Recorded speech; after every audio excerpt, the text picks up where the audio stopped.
بسم اللہ الرحمن الرحیم وقلنا يا آدم اسكن أنت وزوجك الجنة وكلا منها رغدا حيث شئتما ولا تقربا هذه الشجرة فتكونا من الظالمين۔ اس سے پہلے بیان ہو رہا تھا کہ اللہ تعالیٰ نے آدم علیہ السلام کو پیدا فرمایا، فرشتوں سے اس کو سجدہ کرایا، شیطان مردود نے سجدے کا انکار کر کے اس کو جنت سے دھتکار دیا گیا۔ تو اب آدم علیہ السلام کو اللہ تعالیٰ نے حکم دیا کہ اب جنت کے اندر رہو، اور کچھ ممانعتیں بھی صادر فرمائی گئی کہ آپ ہر ایک درخت کو کھا سکتے ہو، ہر پھل، آپ ہر ایک چیز کے ذریعے سے اپنی خوشی کو حاصل کر سکتے ہو، بس اس درخت کے قریب نہ جانا، اس درخت کے قریب نہ جانا، ورنہ تو تم لوگ ظالموں میں سے ہو جاؤ گے، مطلب نافرمانوں میں سے ہو جاؤ گے۔ اب یہاں پر اللہ تعالیٰ سجدے کے بعد آدم علیہ السلام کی جو جنت کی زندگی تھی اس کو بیان فرما رہے ہیں۔ وَقُلْنَا يَا آدَمُ اسْكُنْ أَنْتَ وَزَوْجُكَ الْجَنَّةَ، انت تاکید للضمیر المستتر لیعطف علیہ، یہاں پر ترکیب کو بیان فرما رہے ہیں کہ انت، یہ تاکید ہے اس انت ضمیر کے لیے جو اسکن میں مستتر ہے۔ اسکن فعل امر کا صیغہ ہے اور اس میں ضمیر انت ضمیر مستتر واجب الاستتار ہے، اور یہ انت ضمیر جس کو ظاہر کیا گیا یہ کیا ہے؟ یہ اس کے لیے تاکید بن رہی ہے۔ تاکید کیوں بن رہی ہے؟ یہ وجہ تاکید کو بیان کر دیا، لیعطف علیہ، تاکہ اس کے اوپر عطف کیا جائے، وزوج کا، اس کو عطف کر لیا جائے، اس لیے کہ وزوج کا، اس کا عطف ہو رہا ہے اسکن کی زمین پر کہ آپ بھی رہو اور آپ کی بیوی بھی رہے، تو زوج کا یہ اس میں ظاہر ہے اور کل ہے، اور اسکن کے اندر جو ضمیر ہے وہ اسکن کا جز ہے اور اسکن میں مستتر ہے۔ اگر زوج کا اس کا عطف ہم کرتے اسکن کی ضمیر پر تو کل کا عطف لازم آتا جز کے اوپر، اور کل کا عطف جز کے اوپر درست نہیں ہوتا اصولی اعتبار سے، اس لیے یہاں پر انت ضمیر کو لے آئے، تاکیدن اس کے لیے لے آئے کہ یہ انت اس انت کے لیے تاکید بن جائے گا جو اسکن کے اندر چھپا ہوا ہے، اور اس انت، اور یہ زوج کا اس کا عطف ہو رہا ہے اس انت کے اوپر، اور یہ والا انت تو اس اسکن کا جز نہیں ہے بلکہ یہ تو خود کل ہے، تو لہذا زوج کا کل کا عطف کس کے اوپر ہوا؟ کل کے اوپر ہوا، ٹھیک ہے۔ تاکید للضمیر المستتر لیعطف علیہ، وزوج کا ہوا بالمد، زوج کا اس کا مصداق بیان کر دیا، نام بیان کر دیا کہ اس کا نام کیا تھا؟ بی بی ہوا، بالمد یہ کرت کو بیان کر دیا کہ ہوا یہاں پر مد کے ساتھ ہے۔ وَكَانَ خَلَقَهَا مِنْ ضِلْعِهِ الْأَيْسَرِ، یہ تتمیم واقعہ کو بیان کر دیا کہ اللہ تعالیٰ نے اس کے بائیں پسلے سے، آدم علیہ السلام کی بائیں پسلے سے بی بی ہوا کو پیدا فرمایا تھا۔ الجنت وَكُلَا مِنْهَا اسکن انت وزوجک الجنت، آپ دونوں جنت کے اندر رہو، وَكُلَا مِنْهَا اور کھاؤ تم لوگ اس جنت میں سے، اکلن رغدن، اکلن رغدن، یہاں پر رغدن یہ مفعول مطلق بن رہا ہے قلا کے لیے، لیکن اعتراض ہوتا ہے کہ مفعول مطلق تو ما قبل فعل کے معنی میں ہوتا ہے، تو رغدن تو قلا کے معنی میں نہیں ہے، تو پھر یہ کیسے مفعول مطلق بن رہا ہے؟ تو جواب دیا کہ یہاں پر موصوف محذوف ہے، اکلن رغدن، اکلن رغدن، کھاؤ تم لوگ وسعت کے ساتھ، واسعن یہ معنی بیان کر دیا، رغدن واسعن وسعت کے ساتھ، یعنی ہر طرح سے آسانی کے ساتھ تم لوگ کھا سکتے ہو، لا حجر فیہ، جس کے اندر کوئی بندش نہیں ہوگی، واسعن کی بھی وضاحت کر دی، مزید توضیح کر دی،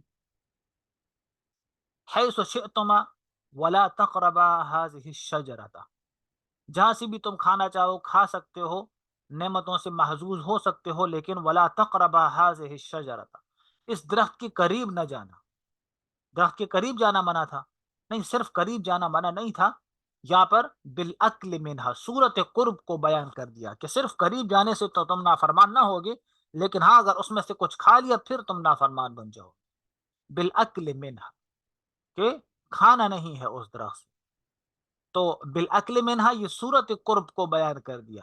وہی الحنطۃ او الکرم او غیرہما، یہ مصداق کے شجر کو بیان کر دیا کہ جو کوئی سا بھی ہو سکتا ہے، چاہے وہ گندم کا ہو، انگور کا ہو، یا اس کے علاوہ جو بھی ہو. ٹھیک ہے، اس میں اشارہ کر دیا کہ بھائی اس کی کوئی وضاحت نہیں ہے صحیح احادیث کے اندر کہ وہ کون سا درخت تھا، کوئی سا بھی ہو سکتا ہے. بس اصل مقصد کیا تھا؟ اصل مقصد اللہ کا حکم تھا کہ اس درخت کے پھل کو آپ نے نہیں کھانا. فتکونا من الظالمین، اے فتسیرا من الظالمین، فتسیرا مانا کر دیا کہ تم لوگ ہو جاؤ گے من الظالمین اے العاسین، نافرمانوں میں سے ہو جاؤ گے. اگر یہ درخت کھاؤ گے تم لوگ تو پھر تم اللہ کے نافرمان بن جاؤ گے. فَأَزَلَّهُمَا الشَّيْطَانُ عَنْهَا فَأَخْرَجَهُمَا مِمَّا كَانَ فِيهِ وَقُلْنَا اهْبِطُوا بَعْضُكُمْ لِبَعْضٍ عَدُوٌّ وَلَكُمْ فِي الْأَرْضِ مُسْتَقَرٌّ وَمَتَاعٌ إِلَىٰ حِينٍ. فَأَزَلَّهُمَا الشَّيْطَانُ، پس پھسلایا ان کو شیطان نے، انہا اس جنت سے، اخرجہما نکال دیا ان دونوں کو، مما ان نعمتوں سے یا اس جنت سے جس کے اندر وہ دونوں تھے. وقلنا اور کہا ہم نے، اہبطوا بعضکم لبعض، تم لوگ اتر جاؤ، تم میں سے بعض بعض کے دشمن ہوں گے. ولکم فی الارض مستقر، اور زمین میں تم لوگوں کے لیے ٹھہرنے کی جگہ ہے، ومتاع اور فائدے کی جگہ ہے، الی حین ایک مقررہ مدت تک. اب جب شیطان نے ان دونوں کو ورغلایا اور ان دونوں کو پسلایا، قسمیں کھانے لگا. ٹھیک ہے، سب سے پہلے جھوٹی قسم، سب سے پہلا جھوٹا وعدہ، سب سے پہلا کینہ، بغض، حسد، یہ سب شیطان نے کیا. تو جب ان سے وہ غلطی سرزد ہو گئی تو اس کے بدلے میں پھر اللہ تعالیٰ نے ان کو جنت سے نکال کر دنیا میں بھیج دیا. اب یہاں پر اس واقعے کا بیان ہے. تو فَأَزَلَّهُمَا الشَّيْطَانُ، پھر پھسلایا ان کو شیطان نے، ابلیس. یہاں پر شیطان کا مصداق بیان کر دیا کہ یہاں پر شیطان سے بات ابلیس ہے. اذهبہما، یہ معنی بیان کر دیا کہ یہاں پر ازلہما اذهب کے معنی میں ہے کہ لے گیا ان کو جنت سے. انہا اذهبہما انہا عن الجنت، کہ وہ لے گیا ان کو کس سے؟ جنت سے. وفی قرات، اور دوسری قرات کے اندر فازالہما اے نحاہما، ان کو جدا کر دیا اس جنت سے. ٹھیک ہے، دوسری کی طرف اشارہ کر دیا. انہا اے ان الجنت. ٹھیک ہے، غرض صاحب جلالین کی ضمیر کے مرجع کو بیان کرنا مقصود ہے کہ انہا کی ضمیر جنت کی طرف راجع ہے، کہ شیطان نے دھوکے کے ذریعے سے، جھوٹی قسموں کے ذریعے سے ان کو ورغلایا اور جنت سے نکال دیا. بِأَنْ قَالَ لَهُمَا، یہ صورت اذلال کو بیان کیا جا رہا ہے کہ کیسے ان کو ورغلایا. بِأَنْ قَالَ لَهُمَا، کہ ان کو کہا، هَلْ أَدُلُّكُمَا عَلَى شَجَرَةِ الْخُلْدِ، کیا میں تم لوگوں کو ہمیشہ کا درخت نہ بتاؤں. وَقَاسَمَهُمَا، اور قسمیں کھانے لگا اللہ تعالیٰ کی کہ إِنَّهُ لَهُمَا لَمِنَ النَّاصِحِينَ، کہ وہ ان کے لیے جو تو نصیحت کرنے والوں میں سے ہے. تو یہ صورت اذلال کو بیان کیا کہ شیطان نے قسم کھائی تھی کہ یہ شجرۃ الخلد ہے. حالانکہ جنت کے اندر ایک شجرۃ الخلد ہے، موجود ہے وہاں پر، کہ جس کا پھل اگر کوئی کھا لے تو پھر وہ ہمیشہ کے لیے رہے گا. تو اب ان کو کہنے لگا کہ شجرۃ الخلد تو یہی ہے، اور ان کو ورغلانے لگا کہ بھئی آپ کی اور آپ کی بیوی کی تو جدائی ہونے والی ہے، آپ لوگ تو جدا ہونے والے ہو. اور آدم علیہ السلام کو بیوی سے محبت بھی زیادہ تھی. تو جب ان کو ڈرایا، جھوٹ بولا ان کو، اور اللہ کی قسم کھانے لگا. سب سے پہلی جھوٹی قسم تھی اللہ تعالیٰ کی جو شیطان نے کھائی تھی، اور آدم علیہ السلام کے سامنے ایسی پہلے کسی نے قسم کھائی نہیں تھی. ان کو یقین ہی نہیں تھا کہ اللہ کا نام لے کر بھی کوئی جھوٹی قسم کھا سکتا ہے، اللہ کا نام لے کر بھی کوئی جھوٹ بول سکتا ہے. یہ کیا تھا؟ آدم علیہ السلام کے سامنے پہلے اس طرح کسی نے نہیں، بلکہ کسی نے کیا ہی نہیں تھا. سب سے پہلا جھوٹ اسی نے بولا تھا، پہلا جھوٹ بھی اسی نے بولا، پہلی جھوٹی قسم بھی اسی نے کھائی، پہلا کینہ، پہلا بغض، حسد بھی شیطان نے کیا، پہلی نافرمانی بھی شیطان نے کی. تو ان کو تو اتنا پتا تھا آدم علیہ السلام کو کہ بھئی اس نے نافرمانی کی، لیکن یہ ان کو اندازہ نہیں تھا کہ یہ اس حد تک گر جائے گا کہ اللہ کا نام لے کر جھوٹ بھی بولنے لگے گا. تو ان کو کہا کہ میں تم لوگوں کو شجرۃ الخلد بتاؤں. تو انہوں نے نام تو سنا تھا کہ شجرۃ الخلد تو جنت کے اندر ہے، تو چلو کھا لیتے ہیں تاکہ جدا نہ ہو دونوں. اور قسمیں کھانے لگا، اور ان کے جھوٹ کی وجہ سے پھر وہ کیا ہوا، انہوں نے وہ درخت کو کھا لیا تھا. اب یہاں پر بحث چلتی ہے عصمت انبیاء کی کہ کیا انبیاء سے گناہ ہو سکتا ہے یا نہیں ہو سکتا. تو اس میں جمہور فقہا تو اسی کے قائل ہیں احناف بھی اس کا مسلک بھی یہی ہے کہ انبیاء سے گناہ نہیں ہو سکتا، چاہے وہ صغیرہ ہو یا کبیرہ ہو، چاہے وہ صغیرہ ہو یا کبیرہ ہو، قبل البعثت ہو یا بعد البعثت ہو، رسالت سے پہلے بھی، نبوت کے ملنے سے پہلے بھی، اور نبوت کے ملنے کے بعد بھی انبیاء سے گناہ نہیں ہو سکتے، اور جمہور کا بھی یہی مسلک ہے، اور احناف کا بھی یہی مسلک ہے۔ اور دلیل یہ دیتے ہیں کہ ان اللہ اصطفى آدم و نوحا، آدم و نوحا، کہ اللہ تعالیٰ نے آدم اور نوح کو چن لیا، تو یعنی کہ نبوت کے لیے چن لیا، تو اگر ان سے گناہ ہو سکتا تو گناہ کے ساتھ کیسے نبوت کو چنا جا سکتا ہے؟ نبوت اور گناہ تو دونوں متضاد چیزیں ہیں، سمجھا گئی بات؟ اور اسی طرح من یطع الرسول فقط اطاع اللہ، جس نے رسول کی اطاعت کی اس نے اللہ تعالیٰ کی اطاعت۔ اب اگر رسول سے خود گناہ ہو تو پھر اللہ تعالیٰ گناہ کا حکم کیسے دے سکتا ہے؟ کیونکہ رسول کی اطاعت تو اللہ کی اطاعت ہوتی ہے، اب اگر رسول سے گناہ ہونے لگے تو پھر رسول کی سے اگر گناہ ہونے لگے تو پھر اس کا مطلب ہوا کہ اللہ تعالیٰ خود گناہ کا حکم دیتا ہے، حالانکہ اللہ تعالیٰ تو گناہوں سے منع کرتا ہے، سمجھا گئی بات؟ اور جو لوگ کہتے ہیں کہ انبیاء سے گناہ ہو سکتے ہیں، تو وہ یہ دلیل دیتے ہیں کہ اصل میں انبیاء کے اوپر عتاب نازل ہوا، انبیاء پر اللہ تعالیٰ کا غصہ وارد ہوا ہے، اور غصہ تو گناہ کی دلیل ہوتی ہے، کیونکہ نیکیوں کے بدلے میں تو کوئی غصہ نہیں کرتا، اللہ تعالیٰ غصہ نہیں کرتا، عتاب نہیں کرتا، تو یہ علامت ہے کہ ان سے گناہ ہوا ہے۔ تو جواب یہ ہے کہ یہ بہت نادر واقعہ ہے، اور النادر کالمعدوم۔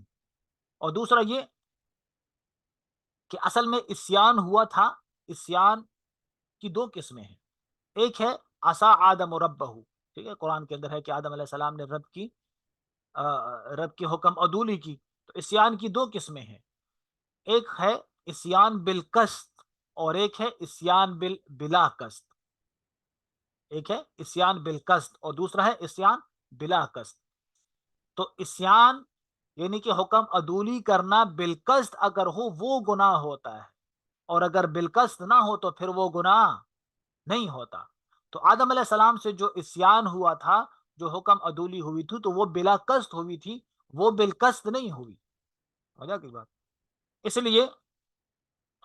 لیے پھر اللہ تعالیٰ نے ان کے بارے میں فرمایا، آدم علیہ السلام کے بارے میں، کہ لم نجد لہو عزما، لم نجد لہو عزما، کہ ہم نے آدم کو پختہ عزم کرتے ہوئے نہیں پایا، ہم نے آدم کو پختہ عزم کرتے ہوئے نہیں پایا، یعنی کہ آدم علیہ السلام سے جو گناہ ہوا تھا تو وہ انہوں نے اس کے اوپر پختہ عزم نہیں کیا تھا، اللہ نے خود فرما دیا ان کے بارے میں کہ انہوں نے پختہ عزم کیا ہی نہیں، گناہ کا عزم انہوں نے نہیں کیا تھا، ان کا مقصد یہ نہیں تھا کہ اللہ تعالیٰ نے اس درخت سے مجھے روکا ہے تو چلو میں اس درخت کا پھل کھا لیتا ہوں، ٹھیک ہے، یہ ان کا مقصد نہیں تھا، بلکہ یا تو یہ کہ ان کا خیال یہ تھا کہ بھئی اللہ تعالیٰ نے جو ہے تو کسی خاص درخت سے منع کیا، حالانکہ مقصد اللہ تعالیٰ کا نوعہ سے منع کرنا تھا، خاص درخت سے منع نہیں کرنا تھا۔ ان کے ذہن کے اندر یہ آ گیا کہ نوعہ سے منع کرنا مقصود تھا، اور کس سے؟ اس جزئی درخت سے منع کرنا مقصود تھا، اور مکمل نوع سے منع کرنا مقصود نہیں تھا، ان کے ذہن کے اندر یہ والی بات ہے، سمجھا گئی بات؟ تو جب اللہ تعالیٰ نے خود ان کے بارے میں فرمایا کہ لم نجد لہو عزما، کہ ہم نے ان کو گناہ کے اوپر پختہ عزم کرتے ہوئے نہیں دیکھا، تو اس سے پتہ چلا کہ آدم علیہ السلام کا وہ درخت کھانا وہ گناہ نہیں تھا، وہ نافرمانی نہیں تھی، نافرمانی بالمعنی قصد، سمجھا گئی بات؟ ایسے کہ نماز کے اندر آدمی ہے بالفرض، روزے کے اندر اگر بھولے سے کھا لیتا ہے، ٹھیک ہے، تو وہ گناہ نہیں ہوتا، اور اگر وہی کھانا اگر آدمی قصدن کھا لیتا ہے تو گناہ ہوتا ہے، سمجھا گئی بات؟ اور دوسرا ہے کہ آدم علیہ السلام سے جو غلطی ہوئی اس کے اندر تھوڑی سی، اس کے اندر کچھ مصلحتی بھی تھی اللہ تعالیٰ کی، کہ آدم علیہ السلام سے غلطی ہوئی، اس کے بدلے میں انہوں نے توبہ کیا تو اللہ تعالیٰ نے پوری انسانیت کو توبہ عطا فرمائی، سمجھ گئے؟ پوری انسانیت کو اللہ تعالیٰ نے توبہ عطا فرمائی کہ اب انسان غلطی ہوتی ہے تو وہ توبہ کرتا ہے، سمجھ گئے؟ اور دوسرا یہ کہ آدم علیہ السلام کو اللہ تعالیٰ نے دنیا کے اندر بھیج دیا، دنیا کے اندر انبیاء کا سلسلہ شروع کر دیا، اور انبیاء کا سلسلہ ایک بابرکت سلسلہ ہے۔ آدم علیہ السلام دنیا میں تشریف لے کر آئے، اللہ تعالیٰ نے قرآن اتارا، قرآن سے بابرکت کتاب، سمجھا گئی بات؟ یہ قرآن ہمیں جنت میں تھوڑی ملتا، سمجھا گئی بات؟ تو انبیاء کا سلسلہ اللہ تعالیٰ نے جاری فرمایا، نبی کریم صلی اللہ علیہ وسلم کو اللہ تعالیٰ نے مبعوث فرمایا. یہ تمام کیا ہے؟ یہ تمام برکات ہیں، سمجھ گئے؟ یہ ہمیں ان کے بدلے میں ملی ہے کہ جو آدم علیہ السلام سے بلا قصد جو ان سے حکم عدولی ہوئی تھی، بلا قصد حکم عدولی ہوئی تھی، اس کے بدلے میں اللہ تعالیٰ نے سب جو ہے تو یہ چیزیں ہمیں اللہ تعالیٰ نے عطا فرمائی ہیں. تو یہاں تک انبیاء جمہور علماء کا مسلک یہی ہے کہ انبیاء سے جو ہے تو غلطی نہیں ہو سکتی، نہ جو ہے تو وہ قبل البعثت اور نہ بعد البعثت. ہاں یہ کہ خلاف اولا کام ہے تو خلاف اولا کام کبھی کبھی انبیاء سے ہو جاتا ہے، اور خلاف اولا کام ہونے کا مقصد یہ ہے کہ اگر خلاف اولا کام بھی نبی سے نہ ہو، خلاف اولا کام بھی اگر نبی سے نہ ہو، تو وہ خلاف اولا کام تو پھر فرض واجب کے درجے میں چلا جاتا ہے، جو امت کے لیے پھر مشکل کی صورت بن جائے. سمجھ گئے؟ جو لوگوں کے لیے جیسے کہ سنت غیر موقدہ ہے، نبی نے کبھی پڑھ لی کبھی چھوڑ دی. سفر کے اندر روزہ ہے، نبی نے کبھی رکھ لیا کبھی ترک کر دیا، بلکہ سفر کے اندر روزے کو رکھا ہوا روزہ نبی نے ترک کر دیا، توڑ دیا تھا روزہ.